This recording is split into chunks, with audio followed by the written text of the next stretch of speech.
बहुत से लोग अपनी स्किन को इम्प्रूव करने के लिए विटामिन ई लेते हैं, डिफरेंट फॉर्म में लेते हैं, कुछ विटामिन भी आते हैं, कुछ लोग जो है एवियन का इस्तेमाल बहुत ज़्यादा किया जाता है।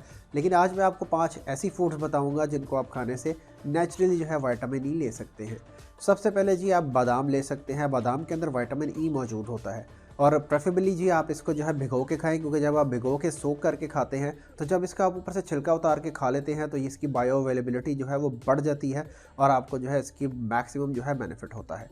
दूसरे नंबर पे जी आप पीनट्स ले सकते हैं। पीनट्स बहुत ही अच्छा जो है सोर्स है विटामिन ई का। इसके अलावा आप सनफ्लावर सीड्स जो हैं वो लें, उसके अंदर भी विटामिन ई मौजूद होता है। कद्दू जो है पम्पकिन, वो भी आप खा सकते हैं, वो भी विटामिन ई का बहुत ही अच्छा सोर्स है। और last but not the least आप जो है पालक खा सकते हैं, स्पिनच खा सकते हैं। पालक का नॉर्मली जी हम आयरन के बेहतरीन सोर्स के लिए जानते हैं, लेकिन आपको बताता चलूँ कि इसके अंदर विटामिन ई भी बहुत ही अच्छी मकदार में मौजूद होता है।